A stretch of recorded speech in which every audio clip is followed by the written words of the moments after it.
Greetings viewers. Today we'll be looking at Cairo Coder, how to build a DApp with Cairo Coder. So before we go into the building phase, let's first look at what Cairo Coder is. So what is a Cairo Coder? Cairo Coder is an AI powered tool and a plugin for Cairo smart contract development, right? So Cairo Coder makes use of what we call advanced RAG technology. Now what is RAG? RAG is simply retrieval augmented generation. So it uses this RAG to understand Cairo syntax, patterns, and best practices, right? So as a result of that, it helps to provide high quality and functional Cairo code based on whatsoever DApp you ask Cairo Coder to build for you. Let's look at how this Cairo Coder works behind the scene. Cairo Coder, of course, in our previous slide, we've seen that Cairo Coder makes use of what we call RAG, which is the retrieval augmented generation, right? It combines it with traditional language model. So this is how it works. Normally your normal traditional LLM, large language model, right, which could be ChatGPT, it could be Claude, it could be Gemini, right? Ordinarily you can prompt each of these AI, right? You can prompt them to build something for you and all of that. But when it comes to Cairo, prompting any of these LLM, right, large language model, to build a DApp for you, they might find it difficult to build something that is accurate, right? They might make a lot of mistakes due to the fact that Cairo is still a new language, right? Although it has been for a while, but at least it's still relatively new compared to other languages that have been existing. All right, so most of these models have not been really optimized for Cairo contracts, right? So now this Cairo Coder, it makes use of this retrieval augmented generation, in that when you use this Cairo Coder to prompt any of the model, that's using Cairo Coder on top of any of this model, be it the GPT, be it Claude, be it Gemini, right? What this Cairo Coder does is that it uses this RAG to pick context from Cairo book, from Cairo by example, from Starknet core LibDoc, from Starknet Foundry, and any other Starknet contract based tooling resources that is available. It picks information from all these things and feed it to the model. Now it's more like it's trying to tell the model, this person is trying to build a DApp. Okay, let's say this person is trying to build a smart contract on Cairo. Now these are the information you should look at and understand so that you will be able to help this person to build a much more better, robust, and accurate contract based on what is asking you to do. So in summary, that is what actually Cairo Coder is doing behind the scene. All right, because most of these models, just like I've mentioned, they are not really optimized for Cairo smart contracts, right? But this Cairo Coder now takes advantage of this RAG and it brings in other extra context and information which this model will actually need in building this smart contract. So that's how it works on a general level. All right, so now let's now ask ourselves, so how does this Cairo Coder even benefit developers, right? So number one, the thing is,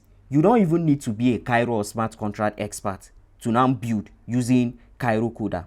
So far you understand what you want to build and you can put it in a clearly defined English language, you can actually make use of it. So another thing is that it helps to lower the learning curve for developers that are coming from Rust and Solidity background. There are developers that must have learned smart contract development using Solidity or smart contract development using Rust, right? So this same set of developers can actually take advantage of this Cairo Coder to start building applications or smart contracts using Cairo. It can also help you. You have an idea, you pick the idea, and within minutes, less than an hour, you get the idea up and running. All right, so it helps in rapid experimentation, rapid development. The person don't need to be a blockchain expert. At least with your basic knowledge of blockchain, the person can actually utilize this Cairo Coder to build something, right, on the Starknet ecosystem or on the Starknet blockchain. So another thing is, even for experienced developers, right, those that have been in the ecosystem, those that have been building with Cairo, they can actually take advantage of this AI to help them explain complex code and also help them modify their existing Cairo code. Now, we are going to move into a live demo, right? We'll look at how we can use this Cairo Coder to build and deploy a smart contract. So before we go into the live demo, the building and the deploying, let's even look at how can we set up our environment. First of all, you head to the website, which is cairo-coder.com, and then the next thing, you go to get your API key. It's going to authenticate, probably check your GitHub and all of that. So you have to like do some kind of agreement and all of that. So already have a key, right? Already, but I'm going to delete it for the sake of creating a new one. So now you see create API key. So you go ahead and you create an API key. So you can see the API key and they're telling you to keep it safe. So I'll go ahead and copy it. So once you get your API key, you make sure you copy it, and if possible, you keep it somewhere safe, right? So I'm going to keep my own here, and then you come to documentation. So we are going to set it up on our VS Code using this option, use code as an MCP. So I'll come to my terminal, and then I'm going to create a new directory called savebox, and then I'll move into the savebox, right? And then next I'm going to open the VS Code from within that directory. To set up MCP, you go to the settings of your VS Code. So I think mine is here. Under settings, you go to settings, not profile, general settings, and then you search for MCP. So once you search for MCP, make sure this is enabled. Look at what we have here, enabled. Make sure this is enabled, right? And then you come here, you see MCP, you see edit in settings.json. So you go to edit. Now it's going to open this for you. You can see it opened this automatically. All right. So that's how it's going to do for yours too. Now this MCP is there by default, right? This input for our MCP, for what we have here, you can see that there's no input. We don't have anything like input here. So it means we don't need input. So I'm taking it off. Now this server is there by default. That's how VS Code recognizes it. You see here on the website, what we are having here is MCP servers. So, but we don't really need this. This is not really important. What is more important? This is the most important thing. So we'll just come here and replace everything here with what we have. So of course, we have to structure it properly. So I think it's now structured properly. So you can see where you are going to put your Cairo Coder API key. So remember that API key we copied? Yes. So this is it. So I'm going to copy it. And then I'm going to now replace what is here. So you can see I've entered my API key. So this is how you set up your Cairo Coder MCP server inside your VS Code. Once you are done, you can now come back here. And so what you do, you come to this place, this window, you click on it. Now, once you click on it, you come to these settings, right? You see these settings, you click on it, and then you see, you check among all the options here. You definitely see this. Once you set it up properly, you definitely see something like this, MCP server, Cairo Coder. And then under it, you see assist with Cairo.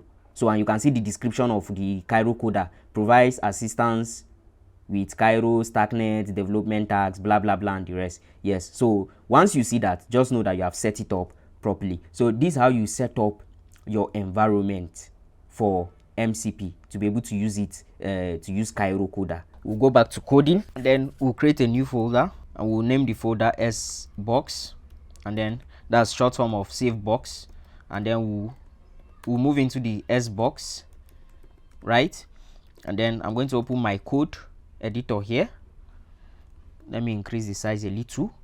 So here I'm going to create a folder called .vs code. So I just want to mimic what is being done for cursor as well. So, and then inside I'm going to create another folder called rules, and then inside rules I'll create another folder called cairo.mdc, right? So this mdc, now I'm going to go to my browser, that's the Cairo Coder documentation. So if you come here, you come to use Coder with cursor, and then I'll come to under this add Cairo development rule. I'll copy this. So I'll come to this one, and then I'll paste it here. So next, I'll open up my terminal, and then I'm going to initialize the project using Scab in it, Starknet Foundry. You can see I've initialized the project. Next, I will open the AI. Here, I'm going to use GPT 4.1, and here you make sure it's under agent. And then the next thing you do is that you add this file as a context here. You make sure you add it here. And then next, this is the prompt I'll be using. So let me get the prompt. So this is the prompt, and then what I'm going to add to it, I'll say replace with lib.cairo file. So this is the prompt. What's even the prompt? Write a Cairo contract where users can lock funds until a specified future timestamp. Each user can only withdraw their funds after the unlock time has passed. Include a lock funds, withdraw and get lock info function. Replace with live.cairo file. So look at it. It's now running the Cairo coder, right? And this is the query. This is the prompt I gave it.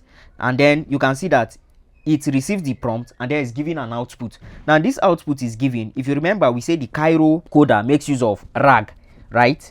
And so what it's basically doing is that it retrieves all the necessary and important information that the large language model I'm using right now, which is GPT 4.1, we need to build this contract the way it's supposed to build it. You understand? So that is what is literally happening here. Yes. So, and you can see, look at, and you can see it's still working on it, because what it does is that as it works on it, it checks if there's an error, it keeps on working on it until it's able to resolve everything. So you can see it's still working on it. It's done working on it. So the next thing, it wants to run scarp build to be sure that the contract is actually building as it should. It means that our Cairo contract now, as it is working. I'll just go ahead and then you can see I'll just keep it. So this is it. Everything is now working. So the next thing, we'll ask it, because after writing our contract, and our contract, of course, we have checked and is building. The next thing is we need to write a deployment script. But before we even write a deployment script, you come to your scarp.toml file. Under this target.starknet.contract, make sure you add Kazim, because we need both Kazim and Sierra. We need both of them, because if you look at it, what we have here is just the Sierra part, which is the contract class, but we also need the Kazim, which is the Cairo assembly. So now we have to rebuild the project. So we'll do scarp build again, so as we can get the compiled contract class as well, and not just the contract class. So you can see we now have the compiled contract class and not just the contract class. The next thing is for us to write a deployment script. We'll ask the AI to help us write a deployment script in Starknet.js that will help us deploy these are smart contracts. All right, so we'll tell it please help us, or instead of adding please, say write a deployment script. I will give it specifics in the script directory, okay, in the script directory that will help us, or that will assist us in deploying our contract to Sepolia network. All right, so we'll now ask it to use Starknet.js for this task. All right, and okay, of course you are free to provide more context for it, right? And don't forget to include package.json and .env.example. Yeah, so I think those contexts are okay. So let's watch and see.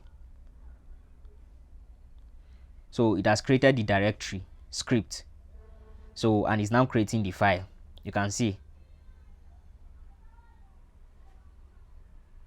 and then it's creating the JSON, the package.json, right? And then of course the did it create there's one thing that is left. So I think because of the context I gave it too many contexts, so that's why, right? So I just want it, let me just, okay, the package.json and .env.example should be in the root directory and not inside the script directory.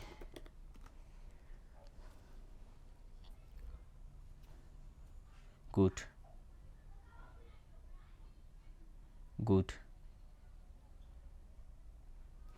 So of course we need to remove these two. Yeah, if you come here now, you'll see that we now have our deployment script here, right, where it takes the private key, the address, the RPC URL and all of that. And then, okay, this one we don't need it actually. so let me delete it. This one too, we don't need it, so I'm going to delete it. All right, so this is what we need here. So we need this and we need this. Sorry, we need this. So here, make sure you add your .env. So in case you are pushing to GitHub, you know, mistakenly push your private. So you can see the two things we need. We need the private key, we need our private key, and we need our account address. All right, so what I'm going to do is that I'm going to copy this my .env to env, and then in this env I'll come here and then fill it up with my private key, and here too I'll come and fill it up with my address. All right, so I'm going to do that now. Make sure you do that too. So as you can see, these are package.json file, and this is the command to run our script. So we just put it on that script so that we can just run npm run. Before then, let's first install our packages. So we'll do npm install. Good. So now we'll go ahead and then run the deployment script. So npm run deploy. So you can see it's going through the process of declaring and deploying. So you can see it started by first declaring. So after successful declaration, you can see declaration, transaction submitted, waiting for confirmation, contract declared successfully. So it now proceed further to actually deployment, and see it was deployed successfully, and then it deployed it and saved the information, stored the information inside of deployment.json. Now the next thing we need to do to build a front end and connect the front end with our smart contract, right? So that's what I'll be doing right now. You can either build the front end yourself, or you use Lovable AI, or you use Claude, or you use V0 AI to build it. So any one of your choice. So I'm going to be bringing, because I have a front end already that I've built, so I'll be bringing in the front end and then connecting it with this our contract and then interacting with it. I've now connected my client. Now I told you I have built a client for it before, so now I've now included the client and I've connected the client to my existing contract. So what I'm going to do now is I'm going to run it using so I'll move into my client first. So I have client, right? And then I'm going to run it, run def. Yeah, this is it. Save box. So the first thing I'm going to do is I'm going to connect my wallet. So you can see it's in the process of connecting wallet, and then it's showing me look how it's showing me ready wallet, of course. So I'll put my password, so unlock, and then you can see wallet connected successfully, and you can see that's my wallet address. Make sure, please, make sure you are using your Sepolia, not your real wallet. So here amount, I'll just enter like 200. Duration, I'll use 6 minutes at least, since we are just testing it. So I'll go ahead and then lock fund. So of course, if you check here, you find out that it's calling our contract, and then the function in that our contract that is calling is the lock funds contract, and this is the fee, estimated fee. So I'll go ahead and confirm. So you can see transaction submitted.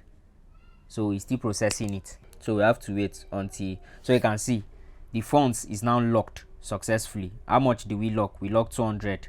Where, right? Time remaining. This is the time that is left, that is remaining, which is what, 5 minutes 33 seconds. So as you refresh, you see the time keeps counting down. So we have to wait for the next 6 minutes. I think it's less than 6 minutes.